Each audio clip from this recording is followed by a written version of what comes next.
ಆಕಾಶವಾಣಿ ಪ್ರಚಲಿತ ವಿದ್ಯಮಾನ ವಿಷಯ ಭವಿಷ್ಯದ ಚೌಕಟ್ಟುಗಳು ಸಿನೆಮಾ ಸೃಜನಶೀಲತೆ ಮತ್ತು ಎಐ ಪ್ರಶ್ನೆ. ಬರಹ ಕೃಪೆ ಕೇಂದ್ರ ವಾರ್ತಾ ಶಾಖೆ ಬೆಂಗಳೂರು.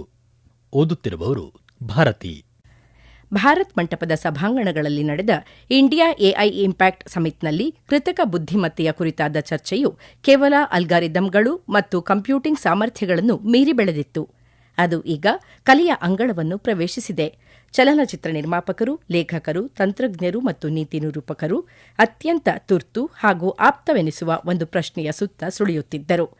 ಯಂತ್ರಗಳು ಈಗ ದೃಶ್ಯಗಳನ್ನು ಬರೆಯಬಲ್ಲವು, ಫ್ರೇಮ್ಗಳನ್ನು ವಿನ್ಯಾಸಗೊಳಿಸಬಲ್ಲವು ಮತ್ತು ಪ್ರೇಕ್ಷಕರ ಪ್ರತಿಕ್ರಿಯೆಗಳನ್ನು ಊಹಿಸಬಲ್ಲವು ಎಂದಾದರೆ ಸಿನಿಮಾದಲ್ಲಿ ಮನುಷ್ಯನಿಗೆ ಮಾತ್ರ ಸೀಮಿತವಾದ ಅನನ್ಯತೆ ಏನು ಉಳಿದಿದೆ? ಈ ಚರ್ಚೆಯು ಕೇವಲ ಆತಂಕದ ದನಿಯಲ್ಲಿ ಇರಲಿಲ್ಲ. ಆದರೂ ಜನರೇಟಿವ್ ಪರಿಕರಗಳು ಮತ್ತು ಬುದ್ಧಿವಂತ ವ್ಯವಸ್ಥೆಗಳ ಬಗ್ಗೆ ಇರುವ ಉತ್ಸಾಹದ ನಡುವೆಯೇ ಒಂದು ಸಣ್ಣ ಆತಂಕವೂ ಮನೆ ಮಾಡಿತ್ತು. ಸಿನಿಮಾ ಎಂಬುದು ಕೇವಲ ಉತ್ಪಾದನಾ ದಕ್ಷತೆಗಿಂತ ಹೆಚ್ಚಿನದಾಗಿದೆ. ಅದು ನೆನಪು, ಸವಾಲು, ಅಸ್ಮಿತೆ ಮತ್ತು ಅನುಭವಗಳನ್ನು ಚಲಿಸುವ ಚಿತ್ರಗಳಾಗಿ ಪರಿವರ್ತಿಸುವ ಕಲೆ. ಈ ಪ್ರಕ್ರಿಯೆಯಲ್ಲಿ ಎಐ ಭಾಗವಹಿಸಲು ಪ್ರಾರಂಭಿಸಿದಾಗ ಅದು ಕೇವಲ ಆಟೋಮೇಷನ್ ಬಗ್ಗೆ ಆಗಿರುವುದಿಲ್ಲ. ಅದು ಕರ್ತೃತ್ವ ಅಥವಾ ಸೃಜನಶೀಲ ಹಕ್ಕಿನ ಪ್ರಶ್ನೆಯಾಗಿರುತ್ತದೆ. ಇಲ್ಲಿ ನಡೆಯುತ್ತಿರುವುದು ಮಾನವನ ಸೃಜನಶೀಲತೆ ಮತ್ತು ಯಂತ್ರದ ಬುದ್ಧಿವಂತಿಕೆಯ ನಡುವಿನ ಪೈಪೋಟಿಯಲ್ಲ, ಬದಲಾಗಿ ಸಿನಿಮಾ ನಿರ್ಮಾಣವಾಗುವ ಹಾದಿಯಲ್ಲಿನ ಒಂದು ಪರಿವರ್ತನೆ. ಕೃತಕ ಬುದ್ಧಿಮತ್ತೆಯು ಈಗ ದೃಶ್ಯಗಳ ವಿಭಜನೆ, ದೃಶ್ಯೀಕರಣ, ಸಂಕಲನ ಮತ್ತು ದತ್ತಾಂಶ ಆಧಾರಿತ ಒಳನೋಟಗಳನ್ನು ನಿರ್ವಹಿಸಲು ಪ್ರಾರಂಭಿಸಿದ್ದು ನಿರ್ಮಾಣದ ವೇಗ ಮತ್ತು ರಚನೆಯನ್ನು ಬದಲಾಯಿಸುತ್ತಿದೆ. ಆದಾಗ್ಯೂ ಕತೆ ಹೇಳುವ ಕಲೆಯು ಇಂದಿಗೂ ನೆನಪುಗಳು, ಸಂಸ್ಕೃತಿ ಮತ್ತು ಜೀವಂತ ಅನುಭವಗಳಿಂದಲೇ ಮೂಡಿಬರುತ್ತಿದೆ. ಇವು ತಂತ್ರಜ್ಞಾನವು ಸಹಾಯ ಮಾಡಬಹುದಾದ ಗುಣಗಳೇ ಹೊರತು ಸ್ವತಃ ಸೃಷ್ಟಿಸಬಹುದಾದವುಗಳಲ್ಲ.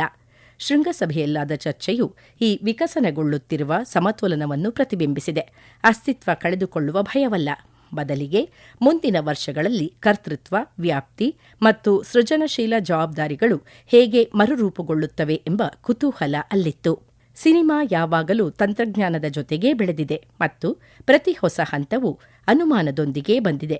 ಒಂದು ಕಾಲದಲ್ಲಿ ಶಬ್ದ ಎಂಬುದು ಮೂಕಿ ಚಿತ್ರದ ಯುಗದ ಕಲೆಯ ಅಂತ್ಯ ಎಂದು ಭಾವಿಸಲಾಗಿತ್ತು. ಬಣ್ಣವನ್ನು ಕೇವಲ ಆಕರ್ಷಣೆಯ ತಂತ್ರವೆಂದು ತಿರಸ್ಕರಿಸಲಾಗಿತ್ತು. ಡಿಜಿಟಲ್ ಕ್ಯಾಮೆರಾಗಳು ಚಿತ್ರದ ನೈಜತೆಯನ್ನು ಕಳೆದುಕೊಳ್ಳುತ್ತವೆ ಎಂಬ ಟೀಕೆಗಳಿದ್ದವು.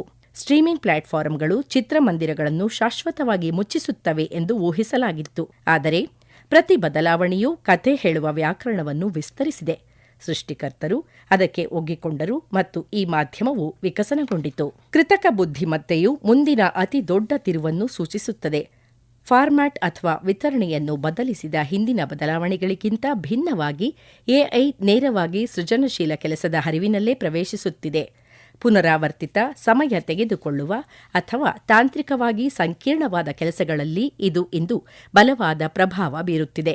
ಕೈಗಾರಿಕಾ ವಿಶ್ಲೇಷಣೆಗಳ ಪ್ರಕಾರ ಜನರೇಟಿವ್ ಎಐ ಚಲನಚಿತ್ರ ಮತ್ತು ದೂರದರ್ಶನ ನಿರ್ಮಾಣದ ಹಲವು ಹಂತಗಳಲ್ಲಿ, ವಿಶೇಷವಾಗಿ ಪ್ರೀ ಪ್ರೊಡಕ್ಷನ್ ಮತ್ತು ಪೋಸ್ಟ್ ಪ್ರೊಡಕ್ಷನ್ ಹಂತಗಳಲ್ಲಿ ದಕ್ಷತೆ ಹೆಚ್ಚಿಸುತ್ತದೆ ಮತ್ತು ಸೃಜನಶೀಲ ನಿರ್ಧಾರಗಳನ್ನು ತೆಗೆದುಕೊಳ್ಳಲು ಬೆಂಬಲ ನೀಡುತ್ತದೆ. ಬೃಹತ್ ಪ್ರಮಾಣದ ಚಿತ್ರಕಥೆಗಳ ಮೇಲೆ ತರಬೇತಿ ಪಡೆದ ಮೆಷಿನ್ ಲರ್ನಿಂಗ್ ವ್ಯವಸ್ಥೆಗಳು ಕಥೆಯ ರಚನೆ, ವೇಗ ಮತ್ತು ಶೈಲಿಯ ಪ್ರವೃತ್ತಿಗಳನ್ನು ವಿಶ್ಲೇಷಿಸಬಲ್ಲವು. ಚಿತ್ರಕಥೆಯ ವಿಶ್ಲೇಷಣೆ ಮೂಲಕ ಪ್ರೇಕ್ಷಕರ ಒಲವು ಮತ್ತು ಸಂಭಾವ್ಯ ಆದಾಯವನ್ನು ಅಂದಾಜಿಸಲು ಸ್ಟುಡಿಯೋಗಳು ಎಐ ಪರಿಕರಗಳನ್ನು ಬಳಸುತ್ತಿವೆ. ಎಐ ಚಾಲಿತ ಪ್ರೀ ವಿಜುವಲೈಸೇಷನ್ ಮೂಲಕ ಚಿತ್ರೀಕರಣಕ್ಕೂ ಮುನ್ನವೇ ಪರಿಕಲ್ಪನೆಗಳನ್ನು ಪರೀಕ್ಷಿಸಲು ಸಾಧ್ಯವಾಗುತ್ತಿದ್ದು, ಇದರಿಂದ ಅನಿಶ್ಚಿತತೆ ಮತ್ತು ವೆಚ್ಚ ಕಡಿಮೆಯಾಗುತ್ತದೆ. ಚಿತ್ರೀಕರಣದ ವೇಳಾಪಟ್ಟಿ, ಸ್ಥಳದ ಯೋಜನೆ ಮತ್ತು ಲಾಜಿಸ್ಟಿಕ್ಸ್ ಸಮನ್ವಯಕ್ಕೆ ಎಐ ಬೆಂಬಲ ನೀಡುತ್ತದೆ. ಇದರಿಂದ ಸಂಪನ್ಮೂಲಗಳ ಸಮರ್ಥ ನಿರ್ವಹಣೆ ಸಾಧ್ಯವಾಗುತ್ತದೆ. ಎಐ ಪ್ಲಾಟ್ಫಾರ್ಮ್ಗಳು ನಿರ್ದಿಷ್ಟ ಮಾನದಂಡಗಳನ್ನು ಬಳಸಿ ನಟರ ಡೇಟಾಬೇಸ್ ಅನ್ನು ಸ್ಕ್ಯಾನ್ ಮಾಡುವ ಮೂಲಕ ಆಯ್ಕೆ ಪ್ರಕ್ರಿಯೆಯನ್ನು ವೇಗಗೊಳಿಸುತ್ತವೆ. ಅಂತಿಮ ನಿರ್ಧಾರ ಮನುಷ್ಯರದೇ ಆಗಿದ್ದರೂ ಹುಡುಕಾಟದ ಪ್ರಕ್ರಿಯೆ ಹೆಚ್ಚು ಕ್ರಮಬದ್ಧವಾಗುತ್ತದೆ. ಎಐ ದೃಶ್ಯ ಪರಿಣಾಮಗಳನ್ನು ಉತ್ತಮಗೊಳಿಸುತ್ತದೆ, ಸಣ್ಣಪುಟ್ಟ ಎಡಿಟಿಂಗ್ಗಳನ್ನು ಸ್ವಯಂಚಾಲಿತಗೊಳಿಸುತ್ತದೆ, ಬಣ್ಣ ತಿದ್ದುಪಡಿಗೆ ಸಹಾಯ ಮಾಡುತ್ತದೆ ಮತ್ತು ಡಿಜಿಟಲ್ ಕ್ಲೀನ್ಅಪ್ ಪ್ರಕ್ರಿಯೆಯನ್ನು ಸುಗಮಗೊಳಿಸುತ್ತದೆ. ಎಐ ಚಾಲಿತ ಸಿಜಿಐ ಮೂಲಕ ಜಾಗತಿಕ ಸಿನಿಮಾದಲ್ಲಿ ನಟರ ಡಿಜಿಟಲ್ ಮರುಸೃಷ್ಟಿ ಸಾಧ್ಯವಾಗುತ್ತಿದ್ದು, ಇದು ತಾಂತ್ರಿಕ ಸಾಮರ್ಥ್ಯ ಮತ್ತು ನೈತಿಕ ಸಂಕೀರ್ಣತೆ ಎರಡನ್ನೂ ತೋರಿಸುತ್ತದೆ. ಅನುವಾದಿತ ಆಡಿಯೋವನ್ನು ತುಟಿಗಳ ಚಲನೆಗೆ ಅನುಗುಣವಾಗಿ ಹೊಂದಿಸುವ ಎಐ ವ್ಯವಸ್ಥೆಗಳು ಭಾಷಾಂತರ ಪ್ರಕ್ರಿಯೆಯನ್ನು ಸುಲಭಗೊಳಿಸುತ್ತಿವೆ ಭಾರತೀಯ ಸಂಶೋಧನಾ ಸಂಸ್ಥೆಗಳಿಂದ ಹೊರಬರುತ್ತಿರುವ ನಾವೀನ್ಯತೆಗಳು ಪ್ರಾದೇಶಿಕ ಸಿನಿಮಾಗಳ ವ್ಯಾಪ್ತಿಯನ್ನು ಜಾಗತಿಕ ಮಟ್ಟಕ್ಕೆ ವಿಸ್ತರಿಸಲು ನೆರವಾಗುತ್ತಿವೆ. ಸ್ಟ್ರೀಮಿಂಗ್ ಪ್ಲಾಟ್ಫಾರಂಗಳು ಎಐ ಚಾಲಿತ ಶಿಫಾರಸು ವ್ಯವಸ್ಥೆಗಳ ಮೇಲೆ ಹೆಚ್ಚು ಅವಲಂಬಿತವಾಗಿವೆ. ಪ್ರಮುಖ ಪ್ಲಾಟ್ಫಾರಂಗಳಲ್ಲಿನ ಹೆಚ್ಚಿನ ವಿಷಯ ಬಳಕೆಯು ಅಲ್ಗಾರಿದಮ್ಗಳ ಶಿಫಾರಸುಗಳಿಂದಲೇ ಪ್ರೇರಿತವಾಗಿದೆ. ಎಐ ಥಂಬ್ನೇಲ್ಗಳನ್ನು ಆಯ್ಕೆ ಮಾಡುತ್ತದೆ, ಪ್ರಿವ್ಯೂಗಳನ್ನು ಸಿದ್ಧಪಡಿಸುತ್ತದೆ ಮತ್ತು ಭಾಷಾ ಸಂಸ್ಕರಣೆಯ ಮೂಲಕ ಹುಡುಕಾಟವನ್ನು ಸುಧಾರಿಸುತ್ತದೆ. ಈ ಎಲ್ಲ ಅನ್ವಯಿಕೆಗಳಲ್ಲಿ ಒಂದು ಸ್ಪಷ್ಟವಾದ ಮಾದರಿ ಕಂಡುಬರುತ್ತದೆ. ಎಐ ಕೆಲಸದ ವೇಗ ಹೆಚ್ಚಿಸುತ್ತದೆ, ದಕ್ಷತೆ ಸುಧಾರಿಸುತ್ತದೆ ಮತ್ತು ವ್ಯಾಪ್ತಿಯನ್ನು ವಿಸ್ತರಿಸುತ್ತದೆ. ಇದು ವಿನ್ಯಾಸಗಳನ್ನು ವಿಶ್ಲೇಷಿಸುತ್ತದೆ, ಪುನರಾವರ್ತಿತ ಕೆಲಸಗಳನ್ನು ಸ್ವಯಂಚಾಲಿತಗೊಳಿಸುತ್ತದೆ ಮತ್ತು ವಿತರಣೆಯನ್ನು ಉತ್ತಮಗೊಳಿಸುತ್ತದೆ. ಆದರೆ ಇದು ಜೀವಂತ ಅನುಭವಗಳು, ಸಾಂಸ್ಕೃತಿಕ ಸೂಕ್ಷ್ಮತೆಗಳು ಅಥವಾ ಭಾವನಾತ್ಮಕ ನೆನಪುಗಳನ್ನು ಸ್ವತಃ ಸೃಷ್ಟಿಸಲು ಸಾಧ್ಯವಿಲ್ಲ. ಭಾರತದ ಮಹಾಕಾವ್ಯ ಮಹಾಭಾರತಕ್ಕೆ ಮತ್ತೊಮ್ಮೆ ಜೀವ ತುಂಬಲಾಗಿದೆ. ಈ ಬಾರಿ ಅತ್ಯಾಧುನಿಕ ಎಐ ಪರಿಕರಗಳ ಬೆಂಬಲದೊಂದಿಗೆ ಪ್ರಸಾರ ಭಾರತಿ ಮತ್ತು ಕಲೆಕ್ಟಿವ್ ಮೀಡಿಯಾ ನೆಟ್ವರ್ಕ್ ನಡುವಿನ ಸಹಯೋಗದಲ್ಲಿ ಕಥೆಯ ಮೂಲ ಆಶಯಕ್ಕೆ ಧಕ್ಕೆ ಬಾರದಂತೆ ದೃಶ್ಯಗಳನ್ನು ಉತ್ತಮಗೊಳಿಸಲು, ಬೃಹತ್ ಪ್ರಮಾಣದ ಯುದ್ಧದ ದೃಶ್ಯಗಳನ್ನು ಮರುಸೃಷ್ಟಿಸಲು ಮತ್ತು ಪಾತ್ರಗಳಿಗೆ ಹೆಚ್ಚಿನ ಗಾಂಭೀರ್ಯವನ್ನು ನೀಡಲು ಬುದ್ಧಿವಂತ ತಂತ್ರಜ್ಞಾನಗಳನ್ನು ಬಳಸಲಾಗಿದೆ. ಮಹಾಭಾರತ ಸರಣಿಯು ಮೊದಲು ವೇವ್ಸ್ OTTಯಲ್ಲಿ ಪ್ರದರ್ಶನಗೊಂಡಿತು ಮತ್ತು ನಂತರ ದೂರದರ್ಶನದಲ್ಲಿ ಪ್ರಸಾರವಾಯಿತು. ಇದು ತಂತ್ರಜ್ಞಾನವು ಸಂಪ್ರದಾಯವನ್ನು ಹತ್ತಿಕ್ಕಲು ಅಲ್ಲ, ಬದಲಿಗೆ ಇಂದಿನ ಪ್ರೇಕ್ಷಕರಿಗೆ ತಲುಪುವಂತಹ ರೂಪದಲ್ಲಿ ಅದನ್ನು ಪ್ರಸ್ತುತಪಡಿಸಲು ಹೇಗೆ ಪೂರಕವಾಗಿದೆ ಎಂಬುದನ್ನು ತೋರಿಸಿಕೊಟ್ಟಿದೆ. ಒಂದು ರಚನಾತ್ಮಕ ಬದಲಾವಣೆಯೂ ಸಹ ಈಗ ನಡೆಯುತ್ತಿದೆ. ಹೈ ರೆಸಲ್ಯೂಷನ್ ಕ್ಯಾಮೆರಾಗಳು, ಕಂಟೆಂಟ್ ಸಾಫ್ಟ್ವೇರ್ ಮತ್ತು ಎಐ ಸಕ್ರಿಯಗೊಳಿಸಿದ ಪರಿಕರಗಳು ಈಗ ವ್ಯಾಪಕವಾಗಿ ಲಭ್ಯವಿರುವುದರಿಂದ ಸುಧಾರಿತ ನಿರ್ಮಾಣ ಸಾಮರ್ಥ್ಯಗಳು ಕೇವಲ ದೊಡ್ಡ ಸ್ಟುಡಿಯೋಗಳಿಗೆ ಮಾತ್ರ ಸೀಮಿತವಾಗಿಲ್ಲ. ಎಐ ಚಾಲಿತ ಯೋಜನೆ ಮತ್ತು ದೃಶ್ಯೀಕರಣ ಪರಿಕರಗಳು ಪ್ರವೇಶದ ಅಡೆತಡೆಗಳನ್ನು ಕಡಿಮೆ ಮಾಡುತ್ತವೆ ಹಾಗೂ ಸ್ವತಂತ್ರ ಸೃಜನಾತ್ಮಕ ಕಲಾವಿದರು ಉನ್ನತ ಮಟ್ಟದಲ್ಲಿ ಪ್ರಯೋಗ ಮಾಡಲು ಮತ್ತು ಸ್ಪರ್ಧಿಸಲು ಅನುವು ಮಾಡಿಕೊಡುತ್ತವೆ. ಆದ್ದರಿಂದ ಈ ಮರುಶೋಧನೆಯು ಕಥೆಗಾರನನ್ನು ಬದಲಿಸುವುದರ ಬಗ್ಗೆ ಅಲ್ಲ, ಬದಲಾಗಿ ಕಥೆ ಹೇಳುವ ಕಲೆಯ ಸುತ್ತಲಿನ ಮೂಲಸೌಕರ್ಯವನ್ನು ಮಾರ್ಪಡಿಸುವುದರ ಬಗ್ಗೆಯಾಗಿದೆ. ಭಾರತದ ಮಟ್ಟಿಗೆ ಸಿನಿಮಾದಲ್ಲಿ ಕೃತಕ ಬುದ್ಧಿಮತ್ತೆಯ ಕುರಿತಾದ ಚರ್ಚೆಯು ಪ್ರತ್ಯೇಕವಾಗಿ ನಡೆಯುತ್ತಿಲ್ಲ. ಇದು ದೇಶದ ಸೃಜನಾತ್ಮಕ ಆರ್ಥಿಕತೆಯಲ್ಲಿ ನಡೆಯುತ್ತಿರುವ ಒಂದು ದೊಡ್ಡ ಪರಿವರ್ತನೆಯ ಭಾಗವಾಗಿದೆ. ಪ್ರಾದೇಶಿಕ ಚಿತ್ರೋದ್ಯಮಗಳು, ಸ್ಟ್ರೀಮಿಂಗ್ ಪ್ಲಾಟ್ಫಾರಂಗಳು ಮತ್ತು ಜಾಗತಿಕ ಪ್ರೇಕ್ಷಕರನ್ನು ಒಳಗೊಂಡ ಬಹುಭಾಷಿಕ ಪರಿಸರ ವ್ಯವಸ್ಥೆಯನ್ನು ಹೊಂದಿರುವ ಭಾರತವು ವಿಶ್ವದ ಅತಿದೊಡ್ಡ ಚಲನಚಿತ್ರ ತಯಾರಕ ರಾಷ್ಟ್ರಗಳಲ್ಲಿ ಒಂದಾಗಿದೆ. ಕಥೆ ಹೇಳುವಿಕೆಯು ವಿವಿಧ ಭಾಷೆಗಳು ಮತ್ತು ಮಾದರಿಗಳಲ್ಲಿ ವಿಸ್ತರಿಸುತ್ತಿರುವಾಗ ತಂತ್ರಜ್ಞಾನವು ಕೇವಲ ಒಂದು ಸಾಧನವಾಗಿರದೆ ಒಂದು ಮೂಲ ಸೌಕರ್ಯವಾಗಿ ಬದಲಾಗುತ್ತಿದೆ. ಆದ್ದರಿಂದ ಕೃತಕ ಬುದ್ಧಿಮತ್ತೆಯನ್ನು ಕೇವಲ ಒಂದು ಉತ್ಪಾದನಾ ಸಾಧನವಾಗಿ ನೋಡಲಾಗುತ್ತಿಲ್ಲ.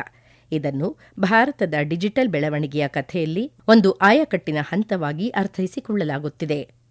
ಈಗ ಪ್ರಶ್ನೆ ಬದಲಾಗುತ್ತಿದೆ. ಇದು ಕೇವಲ ಎಐ ಮಾಧ್ಯಮ ಕ್ಷೇತ್ರದಲ್ಲಿ ಉದ್ಯೋಗಗಳನ್ನು ಬದಲಿಸುತ್ತದೆಯೇ ಎಂಬುದಕ್ಕೆ ಸೀಮಿತವಾಗಿಲ್ಲ. ಬದಲಾಗಿ ವೇಗವಾಗಿ ಬೆಳೆಯುತ್ತಿರುವ ಮನರಂಜನಾ ಪರಿಸರ ವ್ಯವಸ್ಥೆಯಲ್ಲಿ ಸೃಜನಶೀಲ ಸಾಮರ್ಥ್ಯವನ್ನು ಬಲಪಡಿಸಲು, ಪ್ರವೇಶವನ್ನು ವಿಸ್ತರಿಸಲು ಮತ್ತು ಜವಾಬ್ದಾರಿಯುತ ಬಳಕೆಯನ್ನು ಖಚಿತಪಡಿಸಿಕೊಳ್ಳಲು ಭಾರತ ಇದನ್ನು ಹೇಗೆ ರೂಪಿಸುತ್ತದೆ ಎಂಬುದರ ಕುರಿತಾಗಿದೆ. ಮೂಲಭೂತ ಮೂಲಸೌಕರ್ಯವಾಗಿ ಕೃತಕ ಬುದ್ಧಿಮತ್ತೆಯ ಬಗ್ಗೆ ಭಾರತದ ದೃಷ್ಟಿಕೋನವು ಒಂದು ಸದೃಢ ಅಡಿಪಾಯದ ಮೇಲೆ ನಿಂತಿದೆ.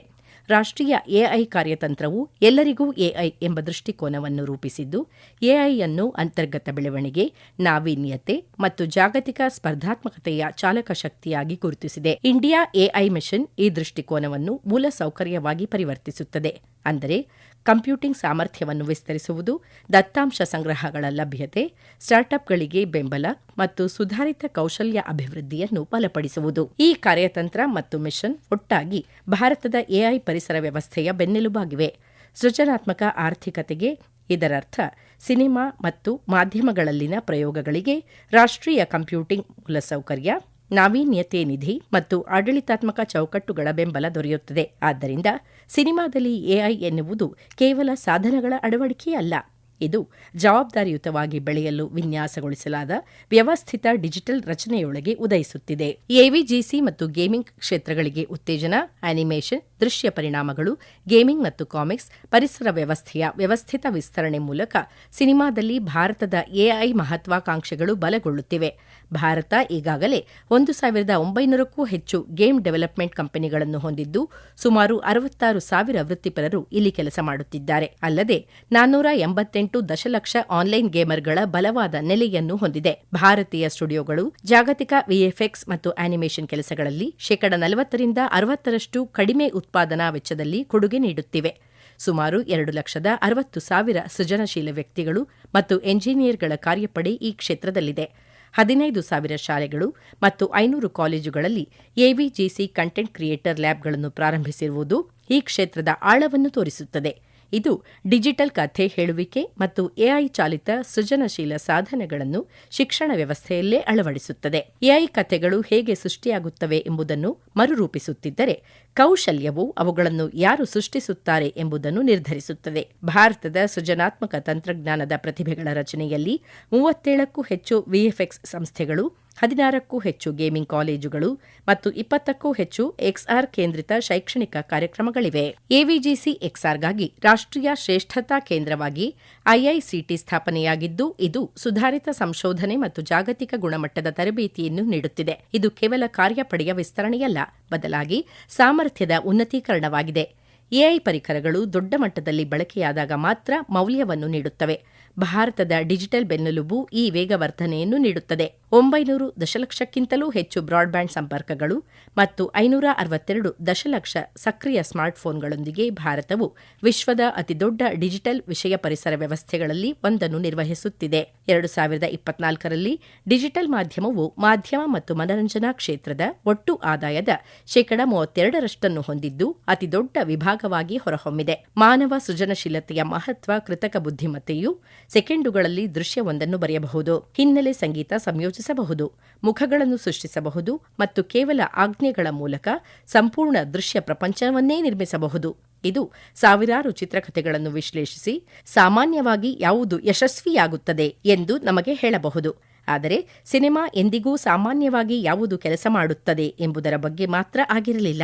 ಅದು ಒಬ್ಬ ನಿರ್ದೇಶಕನು ನಿರೀಕ್ಷೆಗಳನ್ನು ಮೀರಿ ತನಗೆ ಸರಿ ಎನಿಸುವ ಅಂತ್ಯವನ್ನು ಆರಿಸಿಕೊಳ್ಳುವ ಬಗ್ಗೆ, ಒಬ್ಬ ನಟನು ಸಂಭಾಷಣೆಗಿಂತಲೂ ಮೌನಕ್ಕೆ ಹೆಚ್ಚಿನ ಅರ್ಥ ನೀಡುವ ಬಗ್ಗೆ, ಒಬ್ಬ ಲೇಖಕನು ಕೇವಲ ವಿನ್ಯಾಸಗಳನ್ನಷ್ಟೇ ಅಲ್ಲದೆ ನೆನಪು, ಭಾವನೆ ಮತ್ತು ಅನುಭವಗಳಿಂದ ಕಥೆಯನ್ನು ಕಟ್ಟುವ ಬಗ್ಗೆ ಇರುತ್ತದೆ. ಎಐ ಸಾಧ್ಯತೆಗಳನ್ನು ಸೃಷ್ಟಿಸಬಹುದು, ಆದರೆ ಮನುಷ್ಯರು ಅದರಲ್ಲಿ ಯಾವುದನ್ನು ಉಳಿಸಿಕೊಳ್ಳಬೇಕು ಎಂದು ನಿರ್ಧರಿಸುತ್ತಾರೆ.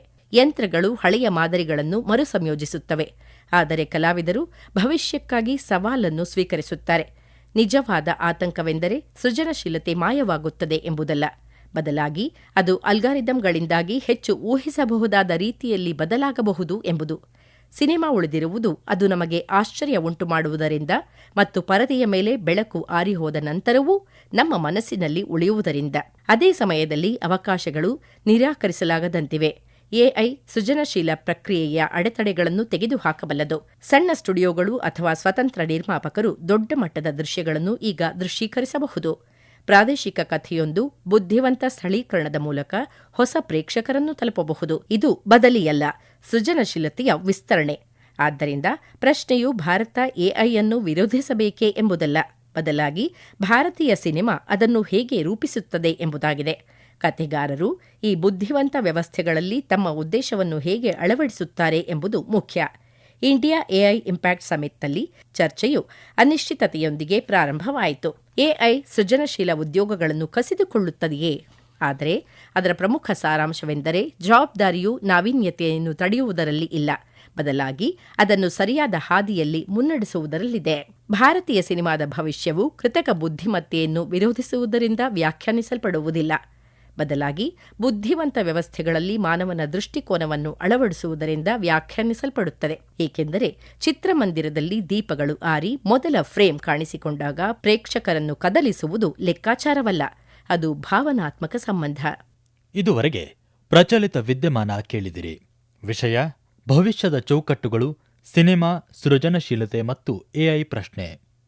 ಬರಹಕೃಪೆ ಕೇಂದ್ರ ವಾರ್ತಾ ಶಾಖೆ ಬೆಂಗಳೂರು. ಓದಿದವರು ಭಾರತಿ. ಸಮಗ್ರ ನಿರ್ವಹಣೆ ಆಕಾಶವಾಣಿ ಬೆಂಗಳೂರು ಪ್ರಾದೇಶಿಕ ಸುದ್ದಿ ವಿಭಾಗದ ಸಹಾಯಕ ನಿರ್ದೇಶಕರಾದ ತುಕಾರಾಂ ಗೌಡ ಜಿ. ಈ ಕಾರ್ಯಕ್ರಮ ಆಕಾಶವಾಣಿ ಬೆಂಗಳೂರು ಪ್ರಾದೇಶಿಕ ಸುದ್ದಿ ವಿಭಾಗದ ಕೊಡುಗೆ.